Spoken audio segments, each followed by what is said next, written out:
One on One with Charles William.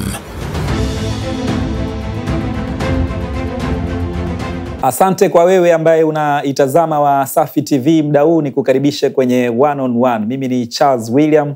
Ni fursa nyingine tena ya kukutana na kuzungumza masuala mbalimbali ya kitaifa, na siku ya leo nimepata upendeleo wa kuwa na Jerry William Silaa. Jerry William Silaa ni mbunge wa jimbo la Ukonga hapa jijini Dar es Salaam, lakini pia ni waziri wa mawasiliano na teknolojia ya habari, na leo tazungumza naye hapa kwa kina sana kuhusiana na masuala tofauti tofauti, tukibadilishana mawazo kuhusu uzoefu wake wa kuwepo kwenye medani ya siasa za kitaifa hapa Tanzania kwa muda mrefu, kutoka mwaka 2005 pale alipopata dhamana ya kuwa diwani mpaka tunapozungumza hii mwaka 2025.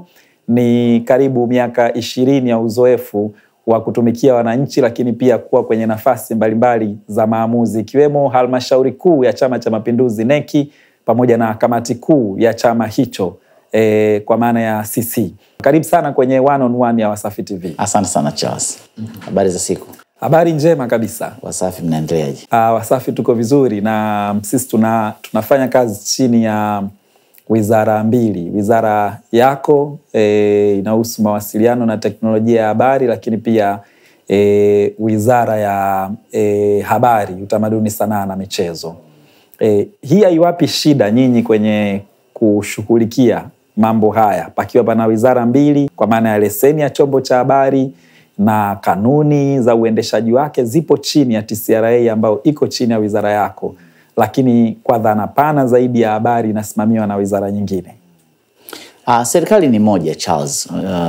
Serikali ni moja, na utaratibu wa serikali kufanya kazi ni under the principle of collective responsibility. Kwa serikali ni moja na ni jambo la kawaida. Nadhani kuna maeneo utafahamu, labda wizara ya kilimo inasimamia kilimo, inavuna mazao, lakini ukisikia stakabadhi ghalani, yale maghala na masuala ya usimamizi wake yako wizara ya viwanda na biashara. Ni jambo ambalo linaonekana ni la masoko la kibiashara, lakini mwisho wa siku tunamhudumia Mtanzania mmoja. Kwa hiyo kama unavyosema, kwenye sekta ya habari, hasa vyombo vya habari vya radio and television, leseni za frequencies, spectrum management inafanywa na TCRA chini ya wizara ya mawasiliano na teknolojia ya habari, lakini kwa maana swala la habari yenyewe, ile content, inaenda wizara ya habari, sanaa, utamaduni na michezo. Kwa sioni complication, ni utaratibu ufanyikazi wa serikali, kwa sababu at the end of the day bado redio hii itakuwa kwenye jengo, itakuwa kwenye halmashauri, itapata umeme wa wizara ya nishati. Kwa ni mchakato wa kutoa huduma kwa wananchi, na ni jambo ambalo serikali inafanya kazi pamoja na inamhudumia Mtanzania mmoja. Huu ni mwaka wa uchaguzi, mwaka 2025. Nikitazama wakati awamu hii inakamilisha miaka 5 sasa, Rais Samia yeye kwa upande wake ni miaka kama 4.5. Kwa tathmini yako unatazamaje jinsi ambavyo ameendesha serikali kwa kipindi hiki cha miaka 4.5? Kwanza mimi nichukue fursa hii kumpongeza sana Mheshimiwa Rais, na niseme kwa uzoefu, of course, baada ya uhuru wa taifa hili, kipindi cha Mwalimu Nyerere, of course sehemu kubwa sisi tulikuwa tujazaliwa, sehemu ndogo sana tulikuwa wadogo sana.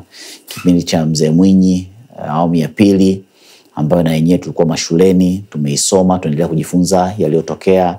Kipindi cha Mzee Mkapa tulikuwa na akili zetu timamu, tulikuwa tumefika level ya chuo kikuu. Kipindi cha Mzee Kikwete ambacho na mimi nimekuwa kiongozi katika ngazi mbalimbali.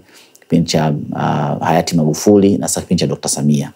Vipindi vyote vinazo kazi zilizofanya na vimepitia maeneo mbalimbali kutokana na uchumi na ukuaji wa taifa letu.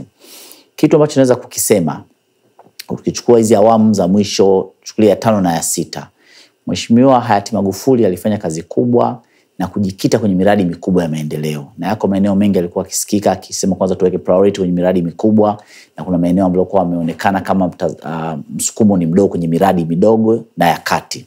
Lakini katika miaka 4 na miezi takriban 3 ya Daktari Samia Suluhu Hassan, tumeona maeneo yote yakiguswa. Miradi mikubwa ya kimkakati, mtafahamu, nadhani siku si nyingi ataenda kufungua daraja kubwa la Kigongo Busisi, daraja la Magufuli. Mnafahamu mradi mkubwa wa bwawa la Nyerere, megawatts 2115 umekamilika ndani ya uongozi wake. Mnafahamu SGR aliikuta vipande 3 vikiwa katika percentage za chini, ameongeza vipande vingine lot 5 lot 6 ya kwenda Kigoma, lot 7 ya kwenda paka Burundi, lakini imeanza operation ndani ya uongozi wake. Sasa hivi Dar mpaka Dodoma. Alisema juzi Mheshimiwa Lusinde bungeni kwamba mgonjwa analazwa Muhimbili, mtu wa Dodoma anaamka asubuhi anampikia uji, anapanda SGR anakuja anamuona, na jioni anarudi tena Dodoma kwenda kupumzika na ameshamuona mgonjwa.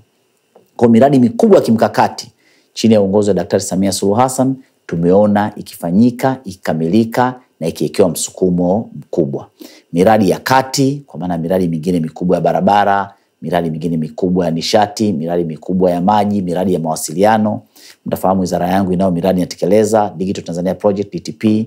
Mmoja kati ya kazi unaofanya ni ujenzi wa minara ya mawasiliano. Tunao mradi mkubwa kujenga minara 758 inafanyika nchi nzima. Kuna mradi wa mawasiliano vijijini, minara 636, na miradi ya UCSAF, miradi ya sekta zote ya ngazi za kati. Nafahamu hospitali za wilaya, hospitali za kanda zinazojengwa, vifaa tiba, MRI leo imefika maeneo mengi nchini, vitu ambavyo vinapatikana Muhimbili. Kuna kipimo cha PET scan ambacho naibu waziri wa afya anapenda sana kukizungumza bungeni, cha kupima kansa katika dalili ama katika hatua za mwanzo kabisa, ambazo kwenye nchi za maziwa makuu kiko Tanzania peke yake. Mheshimiwa Daktari Samia amehakikisha kimefanyika, na maeneo mengi ya afya kwenye ngazi ya kati. Lakini na miradi ambayo tunaweza kusema ni ya ngazi ya chini. Sema chini sio midogo, ni miradi mikubwa, vituo vya afya. Mimi nimeingia Ukonga, Dr. Samia anaingia madarakani, na vituo vya afya kwenye baadhi ya kata. Leo kila kata zote 13 zinajengwa vituo vya afya, na bado vinajengwa vituo vya pili. Yani zipo kata, kwa mfano kata ya Majoe inajengwa kituo cha afya cha pili. Zipo kata kama ya Buuni kinajengwa kituo cha afya na zahanati. Ipo kata kama ya Msongola kinajengwa kituo cha afya pale Mvuti, lakini kuna kituo cha afya cha Msongola kiko kwenye pipeline. Kwa kipindi cha mwishoni mwaka jana mpaka hivi ninavyozungumza, waheshimiwa mawaziri tulitumwa kwenye mikoa kukagua shughuli za maendeleo za sekta zote. Mimi nilikuwa Singida, nimekuta zahanati mpaka ngazi ya kijiji zimejengwa zahanati 64 kwenye mkoa ule. Kwenye wilaya mimi nilioenda kuitembelea, nilikuta zahanati kwenye kijiji ambacho huduma za afya zilikuwa zinapatikana kilomita 12. Na siku nafika pale ilikuwa imezinduliwa na miezi mitatu. Washatibiwa watu 268 ambao kama wasingetibiwa pale wangeenda kilomita 12. Kilomita 12 maana yake ni muda, gharama na ile kumchosha mwananchi. Na siku nafika mimi ilikuwa huduma za kujifungua zimeanza siku 3 zilizopita. Kuna kina mama wawili wamejifungua, ambao kina mama hao bila zahanati hilo walikuwa wameenda kilomita 12. Hiyo ni mfano mmoja. Achilia miradi ya maji, achilia miradi ya barabara, achilia miradi mingine ambayo inagusa wananchi. Na ndio maana tunaweza kusema, sio kwa kusema kwa mimi nafanya kazi ama ameniteua kumsaidia kazi serikalini, kwa kusema kwa maana ya mifano hai. Kila Mtanzania ukimsimamisha hapo kitoka kwenye kipindi, kwa sababu kila Mtanzania kuna kitu kimefanyika. Ukizungumza jinsi ambavyo unaeleza kwamba Rais Samia amefanya makubwa sana, sehemu ambazo hazikuwa na maendeleo kabisa, hazikuwa zimefikiwa na barabara, hazikuwa zimefikiwa na miradi ya maji pamoja na hospitali, kwamba sasa hivi zimefikiwa. Wale wanaosema kwamba Chama cha Mapinduzi kimetuchelewesha sana kwenye maendeleo wanakuwa wako sahihi kiasi gani? Kama mambo haya yote yalikuwa hayajafanyika kwa miaka 60 ya uhuru, yamekuja kufanyika hivi karibuni, manake wapo sahihi wanaosema CCM imetuchelewesha kwenye maendeleo? Hapana Charles. Kuna mambo lazima tuelewane. Kabla ya uhuru wa nchi hii, baada ya uhuru, kwenye awamu zote 6. Kwanza ukiongelea nchi tulipata uhuru mwaka 61 tulikuwa milioni 9. Leo tuko zaidi ya milioni 65. Kwa shule zilizokuwa wakati wa uhuru zisingeweza kutosha paka leo. Jinsi population inavyoongezeka na miradi ya maendeleo inaongezeka. Jinsi maendeleo yanavyokuja. Wakati wa uhuru Mwalimu Nyerere alijenga mnara wa mawasiliano hata mmoja. Kulikuwa hakuna GSM telecommunication. Mzee Mwinyi naye kulikuwa hakuna GSM telecommunication. Mambo ya maendeleo ya sekta ya simu yameanza kipindi cha Mzee Mkapa. Kwa hiyo ukasema leo Dr. Samia anajenga minara zaidi ya 1500 inaenda 2000, ukataka kumlinganisha na Mzee Mkapa, Mzee Mwinyi ambaye wakati wake kwa na maendeleo hayo. Kwa kila jambo linakuja kwa muda wake. Kazi zinapimwa kutokana na mahitaji ya kazi husika. Kwa mfano, mimi nilikuwa diwani mwaka 2005, umesema vizuri. Mwaka 2006 tumeanza ujenzi wa sekondari za kata. Sekondari za kata zimejengwa kwa nguvu za wananchi. Mimi mwenyewe kwenye kata yangu alichanga fedha kwa ajili ya ujenzi wa shule. Kipindi hicho ni jambo la kupanga ni kuchagua. Wakati wa uchumi unakuwa kwa mpango wake, structured development programs za uchumi wa nchi zinatengenezwa kwa utaratibu wake, uwezo wa kusanya mapato ya ndani unatengenezwa kwa utaratibu wake. Kila jambo, hata wewe siku unaanza kazi na leo aina yako ya matumizi ya fedha unayoyafanya ni tofauti. Hata mimi kipindi cha miaka 20 iliyopita, jinsi ninavyoishi na ninavyotengeneza matumizi ya fedha zangu na leo na miaka 10 ijayo itakuwa ni tofauti. Kwa labda tu Charles niseme kwa ujumla wake kwamba kila awamu ilitekeleza miradi yake ya maendeleo kwa utaratibu wake. Na hata mwenyewe Mheshimiwa Rais kusikiza hotuba zake ni kwamba msingi alioweka Mwalimu Nyerere ndio tofali alopandisha Mzee Mwinyi. Tofali alopandisha Mzee Mwinyi ndio tofali kuja kupandisha Mzee Mkapa. Ndio alikuja kina Jakaya, ndio alikuja Mzee Magufuli, ndio alikuja Dr. Samia Suluhu Hassan. Kwa finishing atoifanya tegemea na kile ambacho kilikuwa kimeshaandaliwa. Kwa awamu zote zimefanya kazi. Tunafanya hapa analysis ya awamu ya 6, miaka 4 na miezi 3, yale yaliyofanyika. Leo Dr. Samia amejenga madarasa ya Uviko, amejenga madarasa ya Pochi la Mama, amejenga madarasa ya Kishindo cha Mama, madarasa mazuri ya sekondari ambayo ukienda kule jimbo na majimbo mengine yote yana tiles, madirisha aluminium, yana feni, yana madawati. Kwa sababu ndio kipindi hiki sana ndio madarasa yamejengwa, anasema tofauti na sisi tunajenga miaka 20 iliyopita kwa kuchangisha wananchi. Leo hakuna mwananchi anayechanga. Kwa kwanza kupanga ni kuchagua. Pili, viongozi hawa wanapata fursa ya kuongoza katika mazingira ambayo kila anayeongoza baada ya mwingine anapata pa kukanyagia pale mwenzake alipofikia. Kwa hiyo hapo mambo ambayo Dr. Samia anafanya kwa umahiri na ushupavu wake na commitment yake kuongoza nchi yetu, lakini yako mwingine anayafanya kwa misingi iliyojengwa na watangulizi wake, lakini kubwa yote yanafanyika kwa serikali mbalimbali zilizoko chini ya Chama cha Mapinduzi toka uhuru wa taifa letu ambazo zote zimefanya kazi nzuri sana. Yes. Mheshimiwa Jerry, wewe kwenye miaka 30 ya demokrasia ya vyama vingi hapa Tanzania, wewe umeshiriki uchaguzi karibu miaka 20. Umegombea udiwani mara 2 na umegombea ubunge mara 2.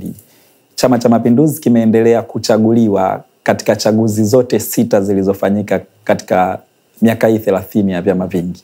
Unadhani siri yake kubwa ya kupata ushindi kila uchaguzi unapofanyika ni nini? Kwa majibu mafupi ni kukubalika na wananchi. Kwa majibu marefu nitakujibu Charles. Mimi nawaambia watu wakati wote, Tanzania kidhati hatuna upinzani. Kwa sababu upinzani sio kuamka asubuhi na kuanzisha chama. Upinzani una asili. Taifa letu ukiangalia TANU inaanzishwa mwaka 1954 chini ya Mwalimu Julius Kambarage Nyerere. Ikitoka ilipokuwa taa, kilianzishwa kama mass movement. Yaani hiki watu wanachokiitisha leo cha kutaka umma ufanye jambo, hiki jambo lilifanyika na Mwalimu Nyerere mwaka 54 kuhamasisha umma wa Watanganyika katika kudai uhuru wao. Na ile inclusiveness ya chama toka enzi ya TANU ilikuwa ni chama cha umma. Mwaka 61 baada ya kupata uhuru, Mwalimu Nyerere tunaweza kusema kama vile aliacha siasa, akaanza kufanya kazi ya kujenga taifa. Na yako mambo tunajivunia mpaka leo. Na Charles wewe ni shahidi. Alifanya kazi ya kutengeneza mikoa. Si mikoa yote ukiangalia imetengenezwa strategically ili kuondosha swala la ukabila. Akafanya kazi ya kuunganisha Watanzania na kujenga utaifa. Akafanya kazi ya kutuunganisha kwa Kiswahili. Charles, mimi hapo ukiniwekea milioni 100 mezani nisaje kabila lako silijui. Na sio Charles wote ni Wakristo, wako Charles wengi Waislamu. Akafanya kazi ya kujenga uchumi inclusive. Na ndio maana jambo la kwanza ama katika mambo aliyofanya, alifanya a single party democracy system mwaka 65. Chama kimoja alichoanzisha Nyerere hakikuwa chama kimoja kilichoanzishwa na baadhi ya majirani wetu, nitasema baadaye.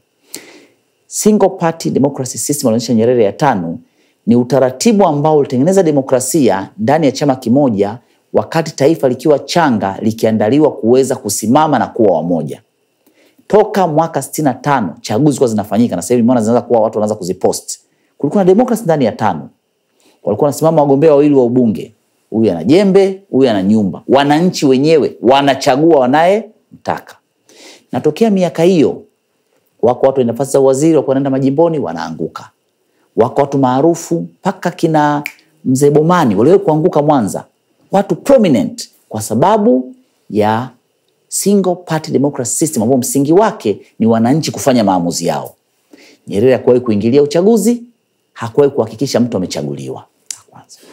Lakini kwenye uchumi wako majirani zetu. Yote haya niliyoyasema, wako majirani zetu ambao baada tu ya uhuru, jambo la kwanza ilikuwa ni mfumo wa uchumi wa kujilimbikizia mali. Toka wale waasisi waliopata uhuru kwenye nchi hizo mpaka vijukuu na vitukuu vyao leo vinamiliki uchumi wa nchi na watu wao wa karibu. Na ndio maana ziko nchi zinatuzunguka, gap kati ya aliyenacho na asiyenacho ni kubwa sana. Lakini la pili, ziko nchi zinatuzunguka, wakati Nyerere anaunganisha taifa na kuondoa ukabila, wao walijiweka kwa misingi ya ukabila. Ziko nchi zinazotuzunguka, wakati Nyerere anaanzisha mikoa, unatengenezwa mkoa wa Dodoma, huku Kondoa una Warangi, huku una Wagogo.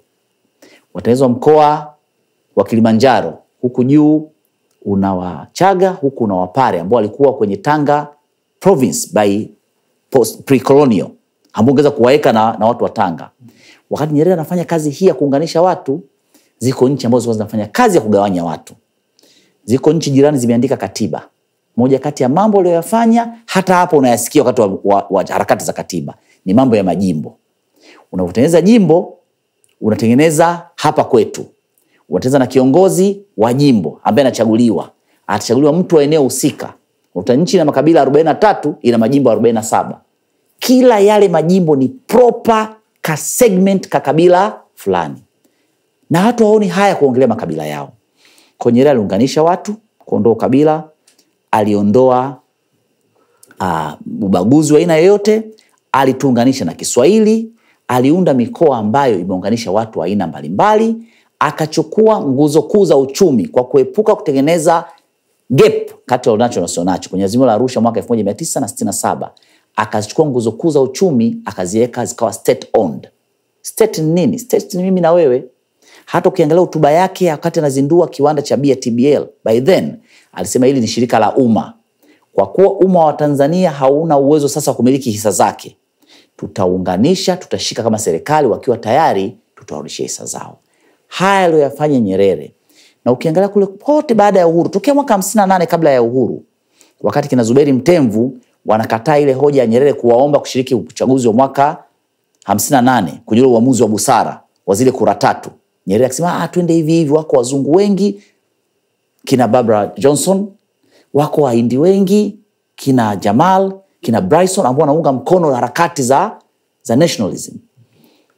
Kina Zuberi Mtemvu walikataa, wakaanzisha vyama ANC.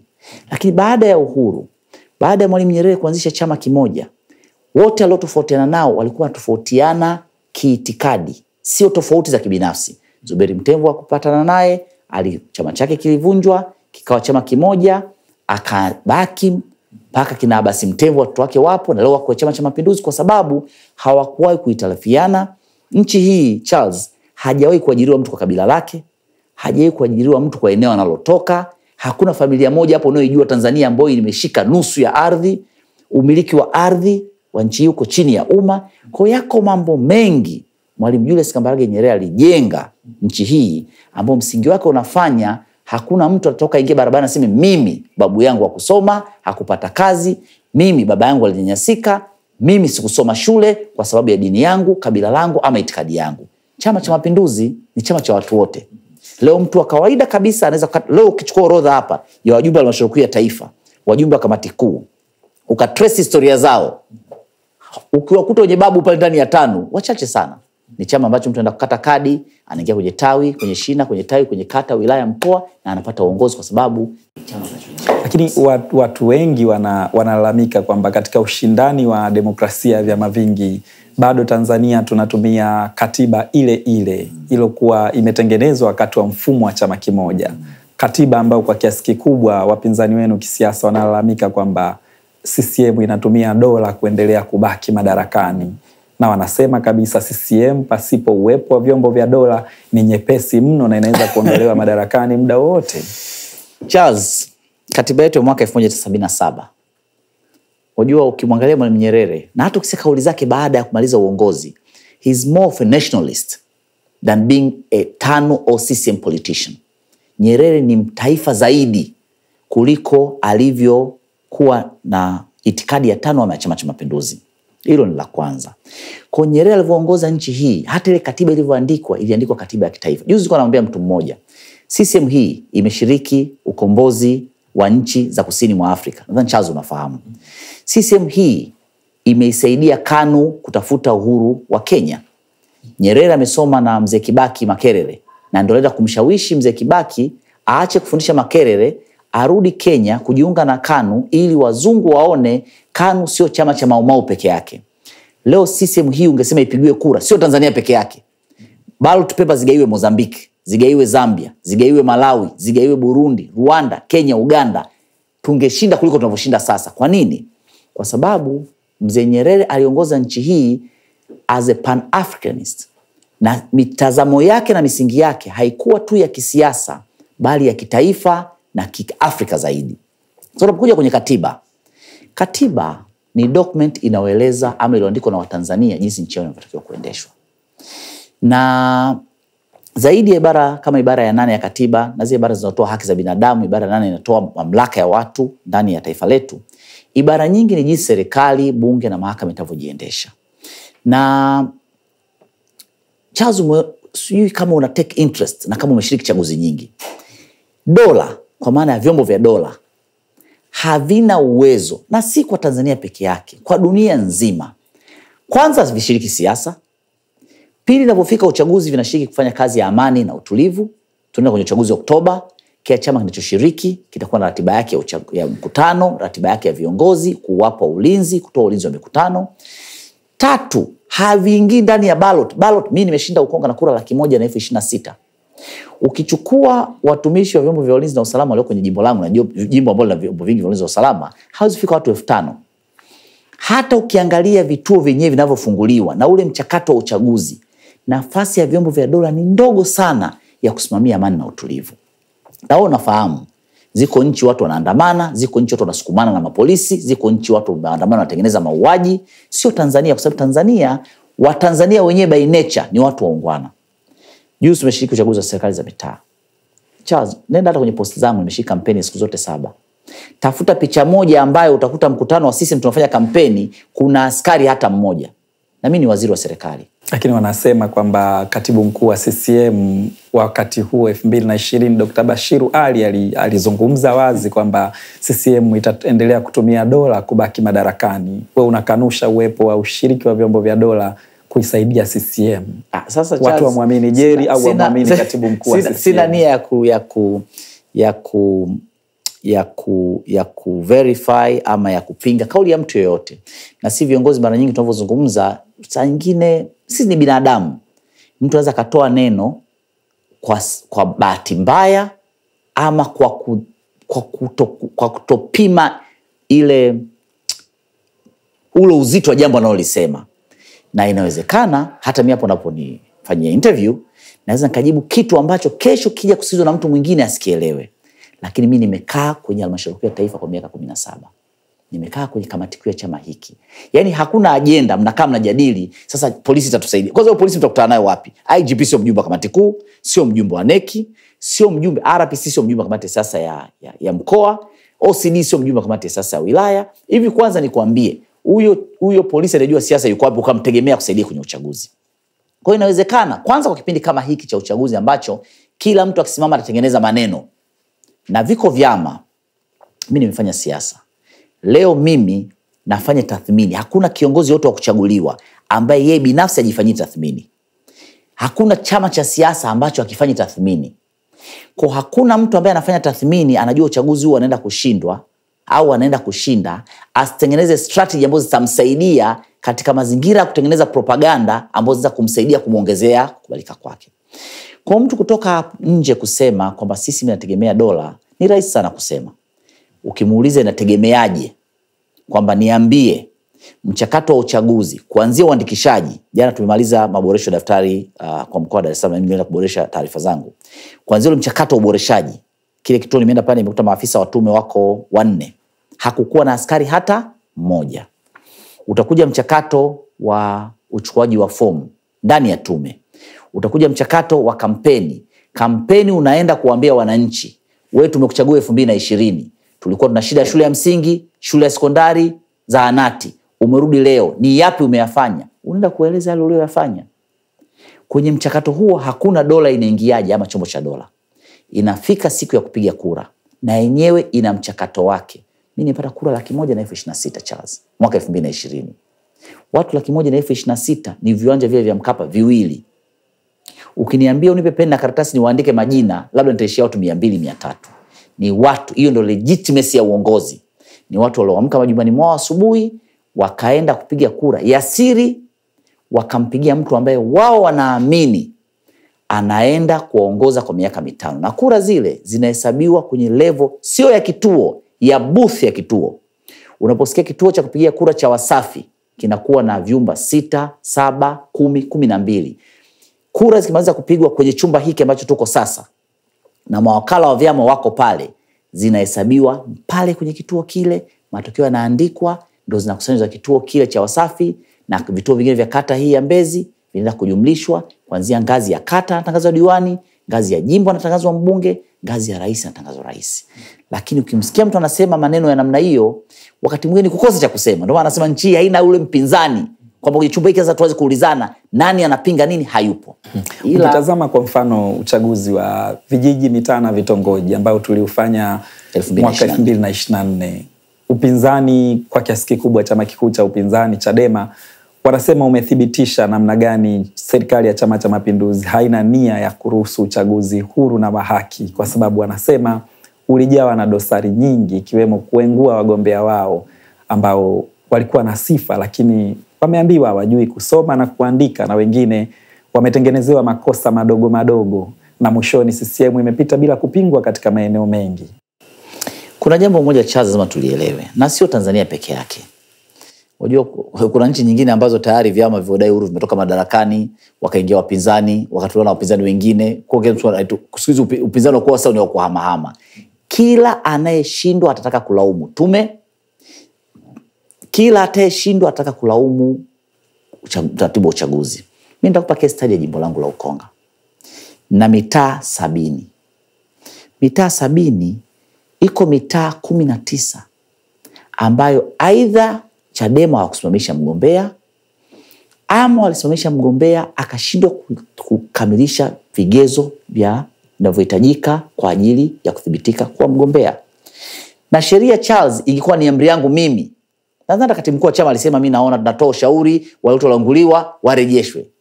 Watu hawarejeshwi kwa kauli ya mtu. Sheria ikishatungwa bungeni, hakuna mtu mwenye uwezo wa kuitengua zaidi ya bunge lenyewe kwa mchakato wa utaratibu wa kufanya mabadiliko ya sheria. Vyama hivi, labda nikupe kwa experience yangu mimi, sababu nimekaa kwenye uchaguzi wa mwaka 2024.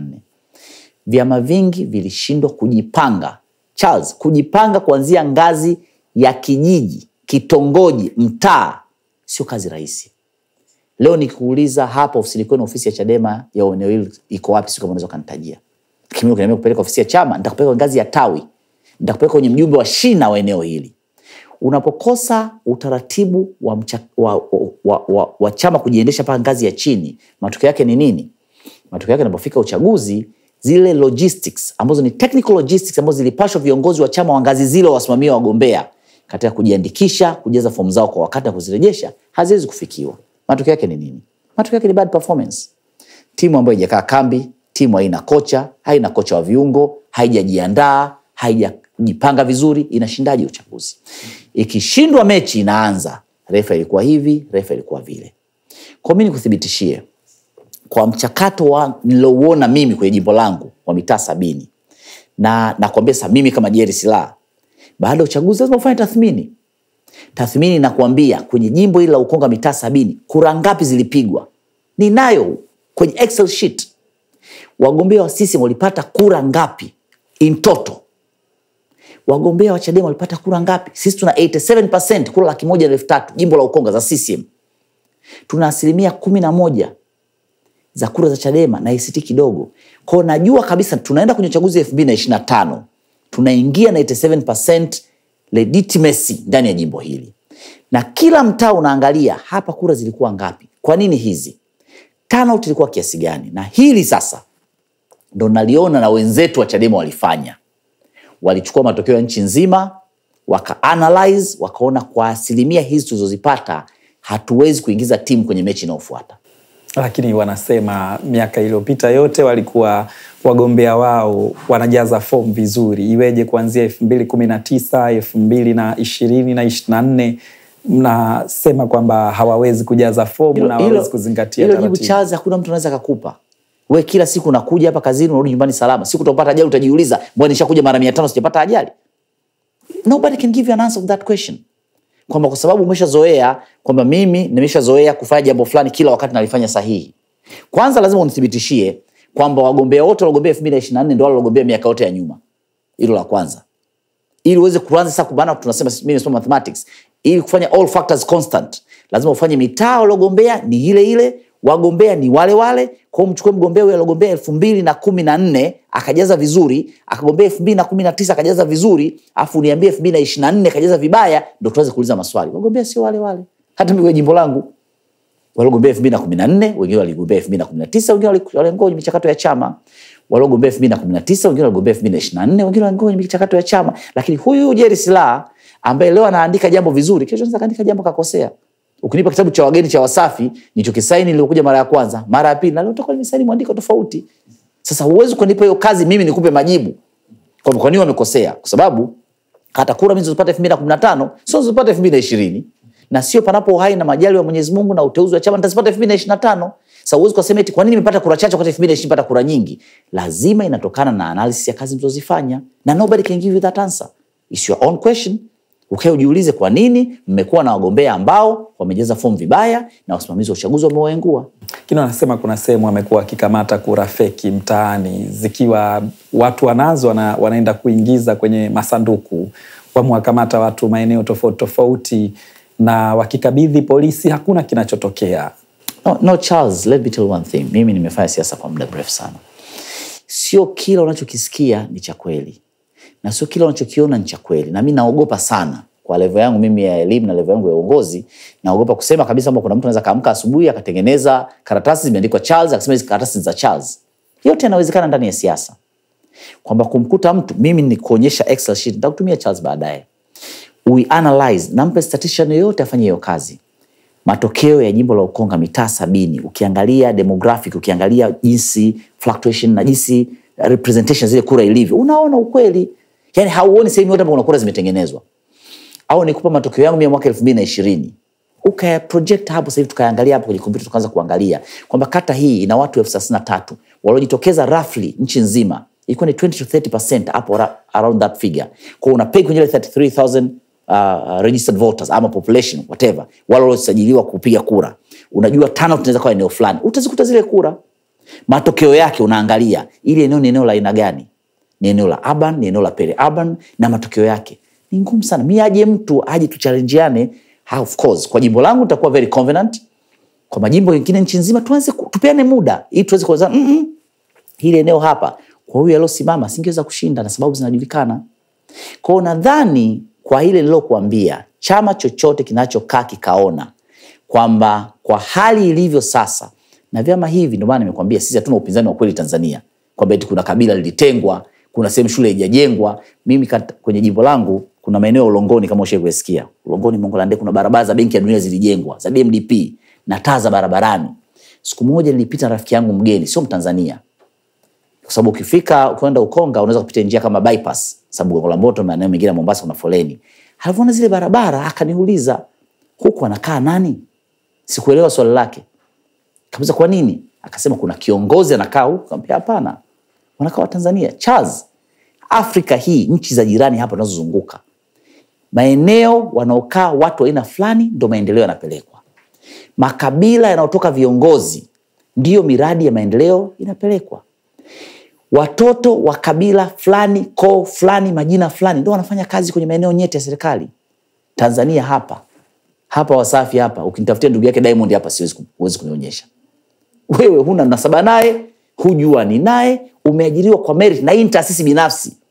Ndio taifa letu tunavyoishi. Kwa Charles kumkuta mtu ni mpinzani wa kuzaliwa ama wa kukua ama wa kubaguliwa hayupo. Sasa vyama hivi Charles lazima ufahamu vinao tuseme marafiki ama watu kadha wa kadha ndani na nje ambao kwa namna moja ama nyingine, of course kwa lugha ambayo sio sahihi sana, vyama hivi kutafuta riziki. Kwa sababu hamna ile jambo kubwa sababu sisi kwetu, kijijini kwetu, wilayani kwetu hatukuwahi kuwa na hospitali ya wilaya. Kwa katika kutafuta riziki unaingia kwenye uchaguzi wa serikali za mitaa, unashindwa kwa kushindwa kujiandaa vizuri. Failure for preparation is plan to fail. Unamwambiaje mfadhili wako? Tutarudi Mheshimiwa Jerry Silaa, niko naye hapa, waziri wa mawasiliano na teknolojia ya habari. Na Mheshimiwa Jerry pia ni mbunge wa jimbo la Ukonga. Mazungumzo yetu kwenye One on One kupitia Wasafi TV ataendelea hapa. Tunaenda mapumziko mafupi kwa dakika moja, alafu tunarejea hapa. Kaa hapo.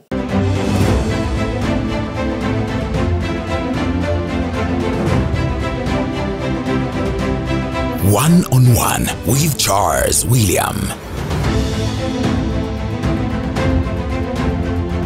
Asante, tumerejea kwenye One on One ya Wasafi TV. Niko hapa na Mheshimiwa Jerry Silaa.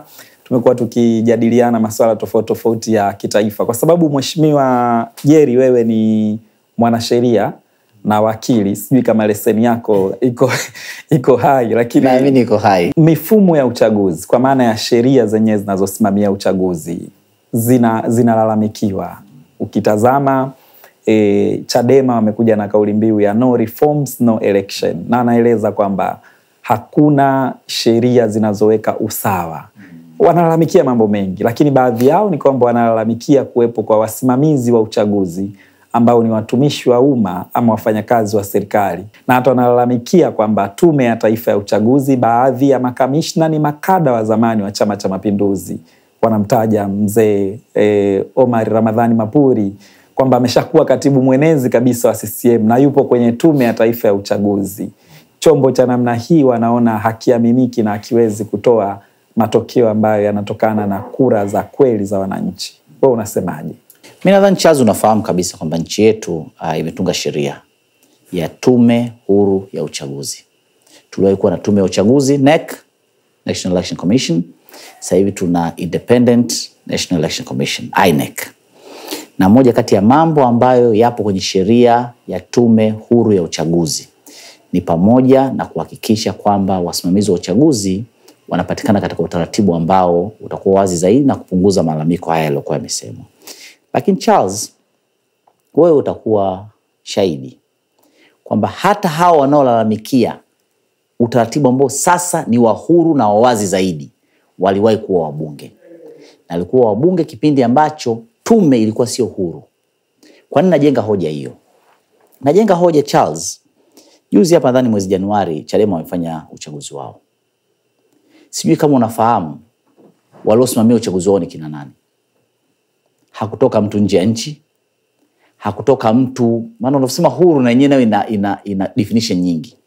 Waliosimamia uchaguzi wa ndani ya Chadema ni wanachadema wenzao ambao naamini wana mioyo ya nyama, na naamini katika uchaguzi ule na wenyewe ndani ya mioyo yao walikuwa na maoni yao katika zile kambi zilizokuwa zinatafuta uongozi.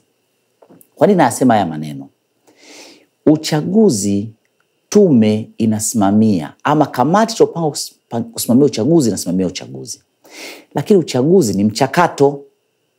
Mchakato ambao nilieleza pale awali. Unaanzia uandikishaji wa wapiga kura, vituo vya kupigia kura, kampeni, nomination ya wagombea, upigaji wa kura, uhesabuji wa kura, kujumlisha kura na kutangaza matokeo. Sisi tunafahamu hapa Tanzania timu zetu kubwa za mpira Simba na Yanga. Siamini kama kuna referee yoyote ambaye atakuwa anachezesha mpira lakini hana mapenzi na mpira. Kwa naamini kila referee nchi hii hapa ndani ya moyo wake kati ya timu hizi kubwa atakuwa na timu ambayo ana mapenzi nayo. Lakini tukifanya pale uwanjani ni kusimamia sheria za mpira. Sina nia ya kujustify jambo lolote, sababu na yenyewe ni jambo ambalo lipo kwenye sheria na lina mamlaka yake na tume na mamlaka yake. Lakini najaribu kusema Charles, wanaolalamika wengi wao wamekuwa wabunge kwa tume ya uchaguzi ambayo sio hii Tume Huru ya Uchaguzi. Lakini la pili, najaribu kutengeneza hoja kwamba kwa chaguzi nilizoshiriki mimi kwa Tanzania hii, kila mtu ambaye wananchi watataka kumchagua kwa nafasi ya udiwani, kwa nafasi ya ubunge, kwa nafasi ya urais, tokea wanaefika kituoni, wanapanga foleni ya kupiga kura, wanapiga kura, kila kituo kinakuwa na mawakala pale kwenye kituo. Umepiga kura Charles, yale maboksi ni transparent.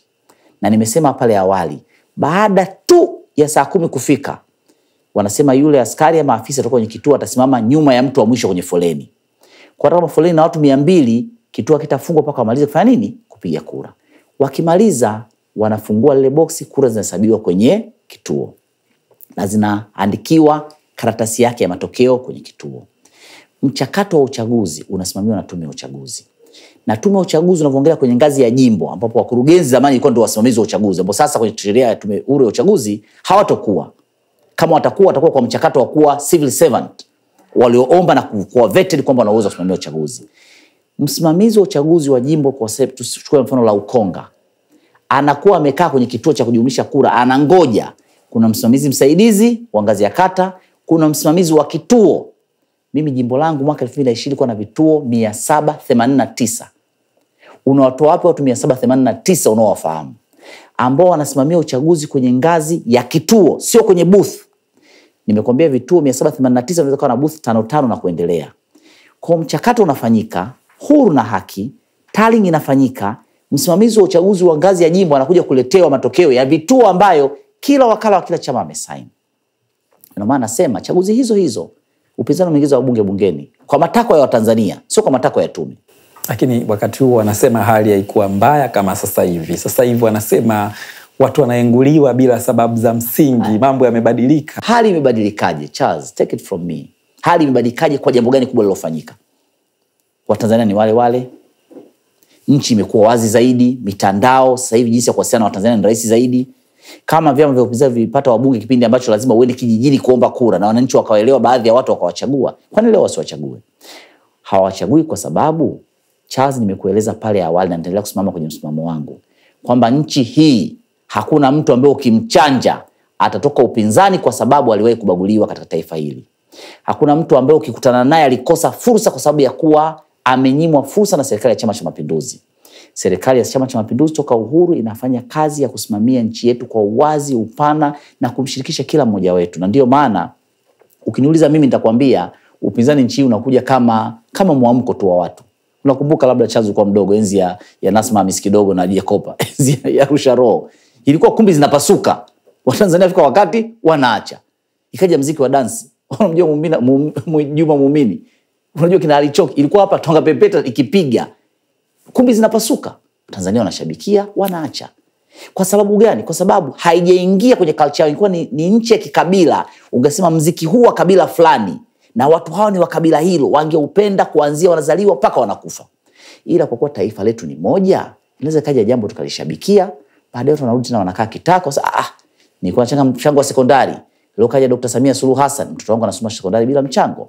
Nilikuwa kituo cha afya na kifuata. Mimi wakati naongoza jimbo la Ukonga, wakati nikiwa diwani, ilikuwa kituo cha afya cha kwanza Pugu. Na hicho kituo cha afya cha Pugu kimepanda hadhi ile zahanati mimi nikiwa meya mwaka 2010. Kwa hiyo ilikuwa ukitoka kuanzia kule Chanika, Zingiziwa, Msongola, unakuja Amana. Tulikuwa kwenye halmashauri wakati ule tukajenga hospitali ya nguvu kazi Chanika na Wakorea. Leo mtu wa Msongola ana kituo cha afya, kujifungua kwa upasuaji, huduma za kulazwa Msongola, Mvuti. Mtu wa Zingiziwa ana kituo cha afya, mtu wa Chanika nguvu kazi, mtu wa Buyuni. Mtu wa namna hiyo ukienda kumwambia leo nataka unikuongoze kwa upinzani nchi yaje kupata maendeleo, unadhani atakuelewa? Sasa asipokuelewa unatengeneza nini? Unatengeneza no reform, no election. Ndio maana hata wenyewe of course watasemana sana. Kauli yenyewe ukisikiliza unakosa inasimamia misingi gani? Kwa sababu Charles, swala la uchaguzi sio swala la mtu, sio swala la chama cha siasa. Yaani ni uchaguzi wa nchi yetu Oktoba 2025. Sio jambo la Chama cha Mapinduzi, sio jambo la Chadema, sio jambo la mimi na wewe kujadili. Ni jambo la kikatiba ambalo rais wetu ameapa kuilinda na kuitetea katiba. Sisi tuko serikalini tumeapa kulinda na kutetea katiba. Katiba ni document ya Watanzania nchi yao inavyoongozwa. Kila miezi 60 tukutane kwenye ballot. Toka tuanze taifa hili lipate uhuru. 65, 70, 75 mpaka leo. Kila baada ya miaka 5 uchaguzi unafanyika. Kwa mtu anapofika wakati anasema yeye hata kuingia kwenye uchaguzi, sio jambo baya kwa sababu uchaguzi na wenyewe ni hiari, kwa sababu ni haki ya mtu. Lakini mtu anaposema atazuia uchaguzi, mipaka leo najiuliza utatumia utaratibu gani wa kuzuia uchaguzi?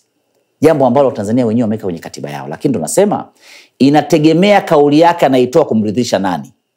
Kama anaitoa kauli yake kumridhisha mtu ambaye anaona sasa kumekucha, Tanzania pale leo kutakuwa pakaliki kwa sababu zake na atafadhili zaidi, well and good.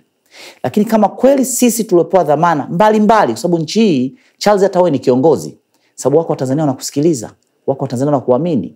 Wasafi ni viongozi, sababu wako watu wanasikiliza television hii, wanasikiliza redio, wanafollow social media.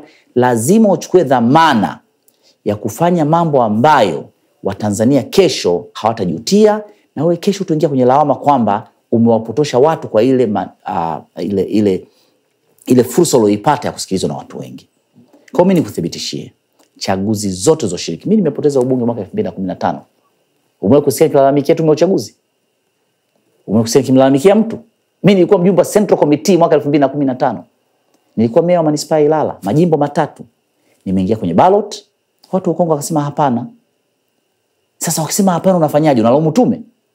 Watu 100,000 wakisema hapana, unakutana nao wapi kubishana nao? Kwa lazima sisi tunaofanya siasa kwenye nchi hii tujue kwamba nchi hii ni mali ya Watanzania. Na Watanzania kupitia katiba yao wametengeneza utaratibu ambao watakabidhi mamlaka ya nchi kwa serikali iliyochaguliwa kwenye uchaguzi wa kidemokrasia. Na katiba yetu imetoa fursa ya kuwa na itikadi za siasa na watu kuanzisha vyama vya siasa, viende vikanadi sera, vikanadi itikadi, watu wakivikubali wakivichagua viunde serikali, na vikiunda serikali iongoze watu.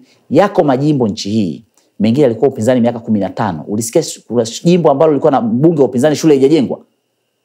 Ulisikia una jimbo ambalo lilikuwa linaongozwa na mbunge wa upinzani barabara haikujengwa? Hapana. Serikali zote za Chama cha Mapinduzi zimekuwa zikihudumia mwananchi wa Tanzania kwa usawa bila kujali maoni yake aliyoyatoa wakati wa uchaguzi. Bungeni, mbunge wa Mbogwe Nicodemus Maganga aliwasihi wasimamizi wa uchaguzi kutenda haki na kusema yeye hahitaji kura za kuongezewa wala kura za kujazilishwa. Mbunge wa CCM anapotoa kauli kwamba hahitaji kura za kuongezewa, manake CCM imekuwa ikiratibu kufanyika kwa vitu hivi. Ndio maana mbunge anatoa wito kwamba yeye anataka haki, hataki kuongezewa kura. Manake asingetoa kauli hii kama hakuna vitendo vya namna hiyo. Charles, it's very hard. Mimi ni mtu nimeenda shule kidogo. Kwa hiyo kuanza kuqualify maneno ya mtu lazima upate hiyo mandate. Lazima ujue alizungumza akiwa katika hali gani, alizungumza jambo gani, na huwezi kumpangia. Kwa mfano, ndio nasema sisi ni viongozi.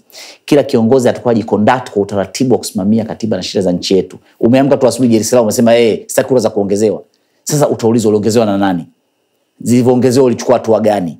Wewe kama ni kiongozi wako chini ya kiapo, ulichukua hatua gani? Uliridhika? Ulikataa? Uligoma? Ulijiuzuru? Maana kuna maswali mengi ya kuuliza ambapo Charles sina uwezo kabisa wa kuingia kwenye akili ya rafiki yangu Maganga kwanza kujiuliza alikuwa anafikiria nini. Kila mtu anazungumza anapoona yeye nafaa. Anaweza kawa anasherehesha, anaweza kawa anafanya masihara bila kupima ile extent ya neno analolizungumza. Likiingia kwenye masikio ya Mtanzania na likawa kuja quoted hapa, litakuwa na weight kiasi gani? Si ningeongeza mikura mwaka 2015. Kwenye chama chetu cha Mapinduzi, kamati kuu ndio kamati kuu ya kampeni kwenye uchaguzi wa kitaifa. Na kamati za siasa ngazi husika ndio kamati za kampeni kwa ngazi husika, mkoa, wilaya, kata, mpaka ngazi ya tawi. Mimi nilikuwa nakaa kwenye kamati ya kampeni ya taifa. Kama kulikuwa na kura za kuongeza, sasa mimi ningeondoka nazo miza kwanza, nikazipeka Ukonga. Usingeshindwa. Ningeshindwaje? Kwa maneno mengine, Charles, unaweza kumsikiliza mtu kwa kuwa si utu uzima umeanza kutuingia, ukaamua kumsikiliza na kukaa kimya kwa maana ya kutunza heshima na kuendelea kuelewana na watu. Lakini mimi taifa hili nimepata fursa ya kuwa kiongozi, nimepata fursa ya kushiriki vikao vikubwa vya taifa hili. Nchi hii inajiendesha kidemokrasia. Dr. Samia ndo anasema wakati mwingine inawezekana zile fuara zake zilifika wakati watu wakazimisuse, kwamba uungwana wake labda ulifika wakati watu sasa kwa kuwa mama ni muungwana, ametuita pamoja, ameturejesha, tunasema tufanye mikutano, tunamtukana ajibu, basi tuende overboard. Lakini wanasema Rais Samia kwenye eneo la demokrasia na uhuru wa kujieleza alianza vizuri sana mwanzoni. Sasa hivi anaonekana kama amebadilika, amekuwa mkali. No, labda chanzo unipe case study to discuss. Sababu Rais Dr. Samia Suluhu Hassan ni binadamu. Dr. Samia Suluhu Hassan rais, presidency ni taasisi. Na bado kuna state, na bado kuna dola. Zote hizo ni element za kujadili za kikatiba. Nchi hii na sheria. Ndio maana nasema kila siku mimi hapa na waziri wangu nikatoka hapa, nikachukua gari, nikaenda kumgonga mtu. Unadhani polisi wataacha kunikamata kwa kuwa ni waziri? Na yule polisi anayekuja kwenye ile tukio naye ni binadamu, ukumbuke. Yuko anayekuja anaweza kajaa upepo kwa sababu ni waziri, lakini kuna ambaye anakuja anafahamu sheria, asema hapana, hapa na deal na dereva. Driver's license yako na makosa ya usalama barabarani. Kwa kuna watu, ndio maana nasema wewe unaposema Dr. Samia aliyoanza na sasa, na mimi nitakwambia kuna watu Dr. Samia anavyoendesha nchi wana misuse ule uungwana wake. Ukimisuse uungwana wake, kuna sehemu nyingine utakutana Dr. Samia. Utakutana na watu ambao wameajiriwa, wanafanya kazi, wanalipwa mshahara kusimamia sheria inayopaswa. Leo askari wa wanyamapori anasimamia sheria za uhifadhi. Leo askari wa misitu anasimamia sheria za hifadhi. Niliwahi kumsikia mtu mmoja anasema polisi wameenda sehemu na mabunduki kama vita. Moyoni nikajibia moyoni, maana sasa siku hizi nimekuwa mtu mzima sijibu hadharani. Sasa utakaoenda na maputo kama kwenye birthday. Ushasikia mtu ni chombo cha dola, chombo cha ulinzi na usalama, kipo jinsi ninavyojiconduct.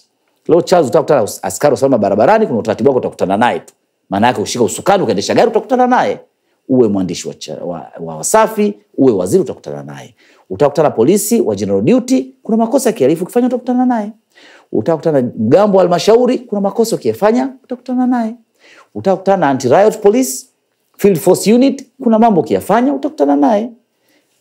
Charles unapita Albert Lithuri Road, ile njia ya Ikulu, kuna aina askari utaona maeneo yale, na wale utakutana nao utakutana nao. Ukipita njia hutakutana nao. Toka hapa fika pale, simama, anza kuruka zile waya, zile minyororo, utakutana nao. Kwa kuwa wewe mwenyewe umetaka kukutana nao. Hata mimi ofisini kwangu, kija ofisini kwangu na miadi na mimi, utakutana na mimi ofisini kwangu. Ukifika pale getini kuna kitendo kikifanya, utakutana na walinzi. Hata hapa Wasafi nimefungulia geti hapo na mlinzi. Kwa nini? Kwa sababu na miadi na wewe. Hivi nikirudi tena kesho hapa nitafunguliwa? Nikirudi hapa usiku nitafunguliwa? Kwa kuwa tu ni waziri? Hapana. Kwa kuwa kuna mawasiliano. Leo tuna interview hapa na Jerry Silaa atakuja, watakuwa tayari kunipokea. Kwa mimi nadhani wa Tanzania tusimisuse uungwana wa Mheshimiwa Rais. Kila mtu atimize sheria, kwa sababu sheria hizi zimetungwa na bunge na wako watu wenye mamlaka ya kuzisimamia. Ukienda overboard, sheria itachukua mkondo wake. Siku za karibuni haiwezekani tena kuingia kwenye mtandao wa Twitter ama X bila kutumia VPN. Ndio kusema kwamba serikali ya Tanzania imeamua kufungia mtandao huu usipatikane kwenye data za kawaida mpaka mtu atumie VPN. Kwanza ukianza kuongelea serikali ya Tanzania na mtandao wa Twitter, yani uanze kuelezea mazingira wezeshi ambao serikali imetengeneza, uanze kuongelea mazingira ya upatikanaji wa mtandao na anga letu na usalama wake, afu uje kuangalia aina ya mitandao ambayo inapatikana. Tuanzie topic ambayo ni ndefu sana. Tukimaliza hiyo tutakuja sasa kwenye jinsi ya mitandao hii kuweza kujiconduct. Na ulieleza vizuri sana mwanzoni hapa tulipoanza. Ili uwe na kituo kinaitwa Wasafi, kuna leseni lazima uwe nazo na kuna kanuni lazima uzifuate. Sasa tukitoka huko tutakuja kwenye kanuni ya maudhui ya mtandao ya mwaka 2000. Ukisoma kifungu cha 16 kinakueleza aina ya maudhui ambayo yanapaswa kuchapishwa kwenye mitandao. Sababu mtandao ule ni anga kama kituo hiki. Wewe unayosema hapa Watanzania watayasikiliza, wengine kwa kupenda, wengine kwa kutopenda. Kanuni zile zinalengwa kumlinda Mtanzania kama mlaji. Kwa pombe hii na kiasi hiki, LATRA anasimamia mabasi yawe na seat capacity hii, huyu naye TCA anasimamia ndege ziende. Kila taasisi imeundwa kusimamia maslahi mapana ya taifa letu. Mwaka 2023 wakati Twitter imenunuliwa ikawa X, yako mambo yalianza kufanyika.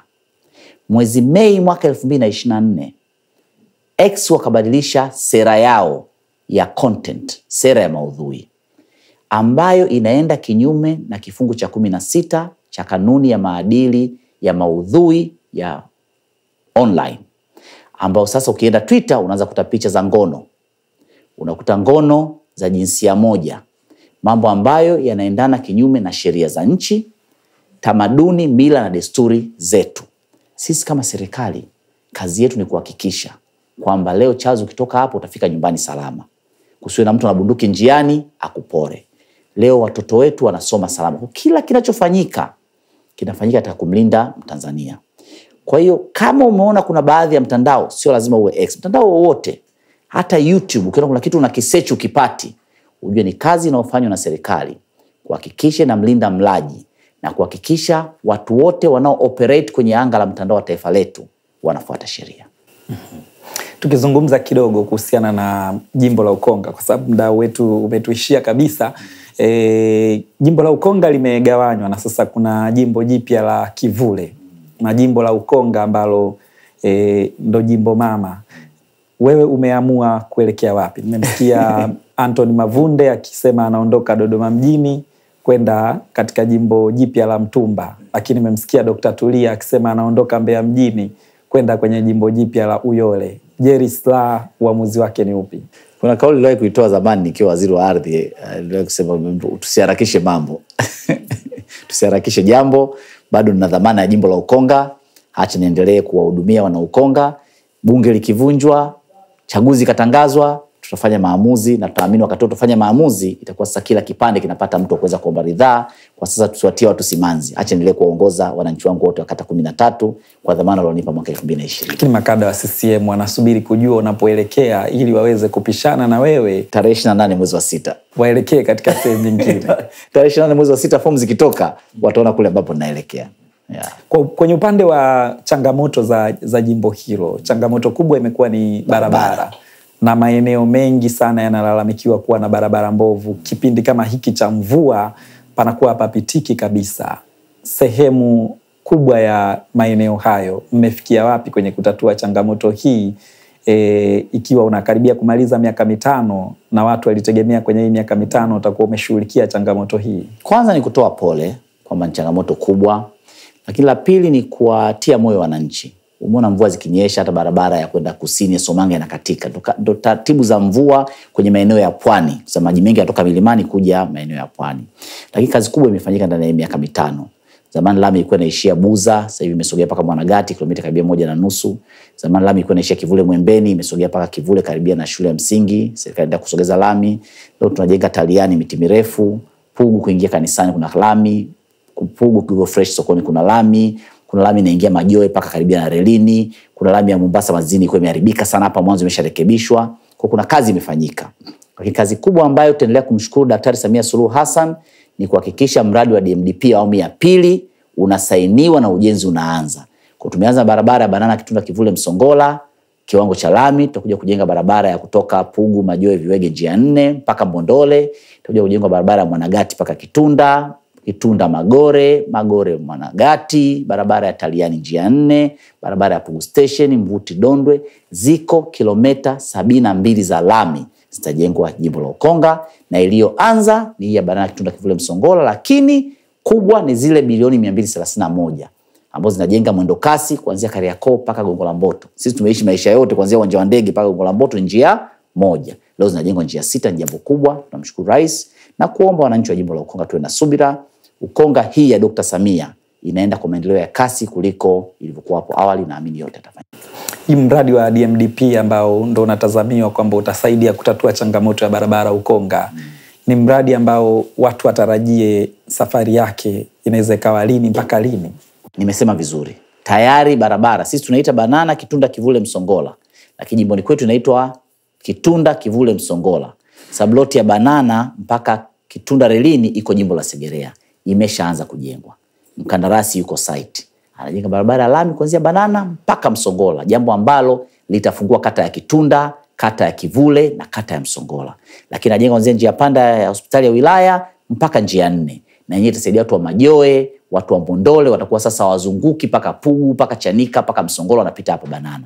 Ndio awamu iliyoanza sasa, ambayo ni asilimia 30 ya mradi wa DMDP ambayo iliwekwa kwenye awamu ya kwanza. Baada ya hapo tutakuja kwenye awamu ya 2 na kuendelea. Lakini kikubwa ni kwamba tayari mkataba umeshasainiwa, tayari Mheshimiwa Daktari Samia Suluhu Hassan ashatoa ridhaa ya mradi huu kufanyika, na tayari hiyo barabara moja imeshaanza kujengwa. Kwa maana hii inawatia moyo wananchi, na wengine wameanza kusema kwamba sakazi wanaona inafanyika. Kwa hiyo inatia moyo kwamba miradi mingine kilomita zote 72 zitajengwa, na Ukonga ya Dr. Samia itakuwa tofauti na ilivyokuwa pale. Kwa sekunde 30 wakati tunamalizia hapa, ukiwa unahitimisha pia uligusie hili. Wananchi wengi wamekuwa wakihisi kuna mitandao ya simu inawaibia data zao kwa maana ya zile MB na GB. Na mitandao imekuwa ikisema wananchi ndio hawajafanya setting vizuri kwenye simu zao. Wewe ukiwa unasimamia wizara ambayo ina mamlaka ya kuangalia utolewaji wa huduma hii na mitandao, mmebaini kwa kweli ni nani? Ni mitandao ya simu au ni wananchi? Charles, nadhani unafahamu vizuri on any digital platform, audit ni kitu kirahisi sana.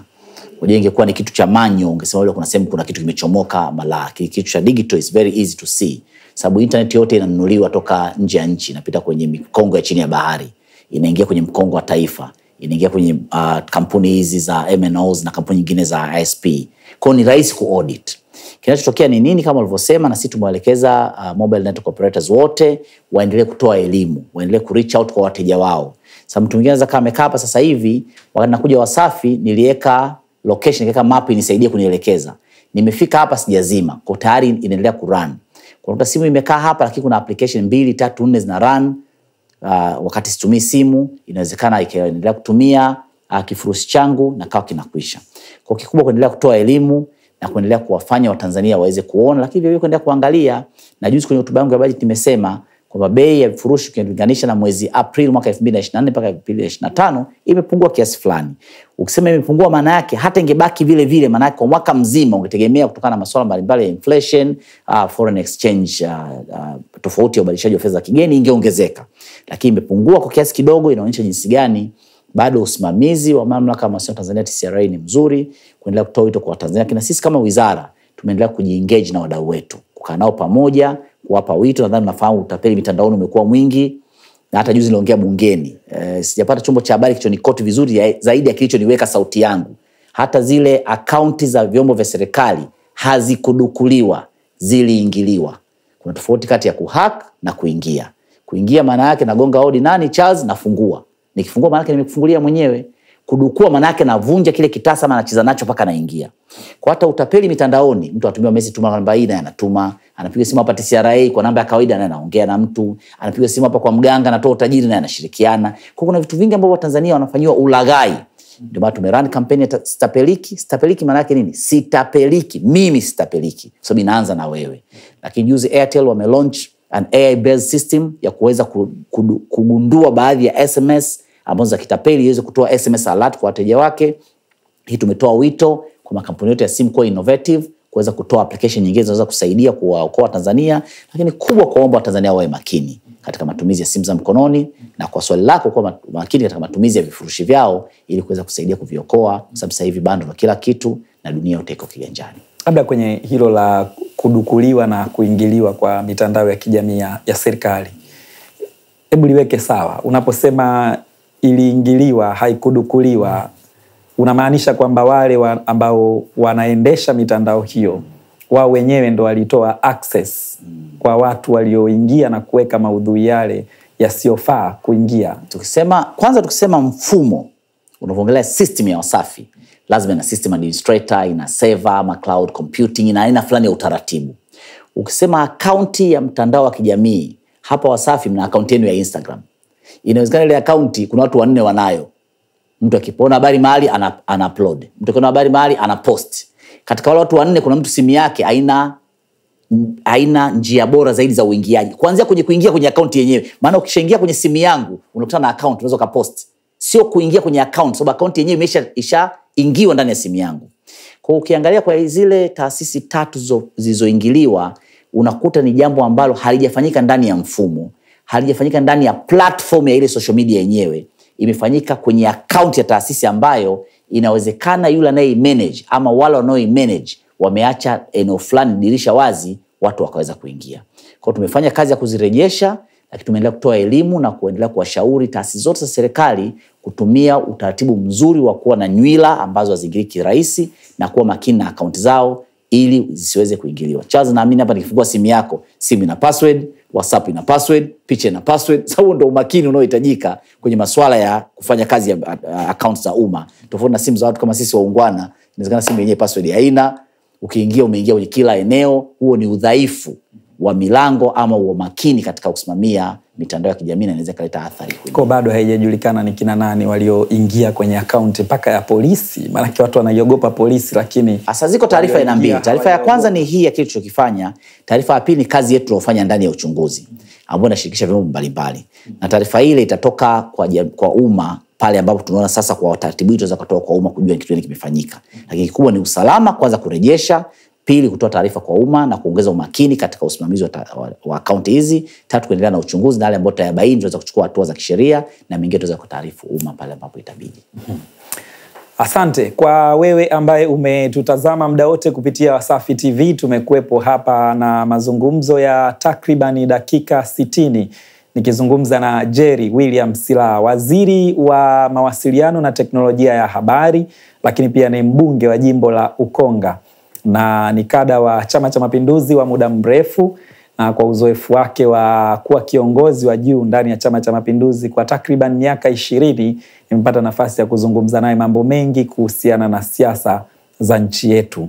Mimi ni Charles William. Asante kwa timu yangu yote ya uzalishaji, lakini pia asante kwa Gogavaa ambaye amenivalisha suti maridadi namna hii, na ameniambia bwana huyu Gogavaa yuko pale mawasiliano kwamba atakupatia suti na wewe upite pale aweze kukushonea suti Mheshimiwa Waziri. Mimi namshukuru sana. Itakuwa jambo jema kabisa utakaporudi Ukonga tarehe 28 ili kutoa tamko kwamba unahamia Kivule ama Ukonga. Unabaki basi huo umevalia hiyo suti ya Gogavaa. Na mimi nataisha kumshonea shati la kijani maana ndo tunakoelekea huko. Anashona pia sare za Chama cha Mapinduzi. Kwa hiyo haina shida. Unaweza kaenda Instagram ukaandika Gogavaa, utamuona na aina ya nguo ambazo anashona. Lakini pia nimekuepo na Nasa Mohamed kwenye upande wa production akisimamia uzalishaji wa kipindi hiki. Amekuepo pia Chuma Constantino, tumekuepo pia na Ibrahim pamoja na Romi 255, bila kumsahau Jacob kwenye upande wa sauti. Shukrani kwa wote. Mpaka wakati mwingine tena, Wasafi TV, Africa is watching.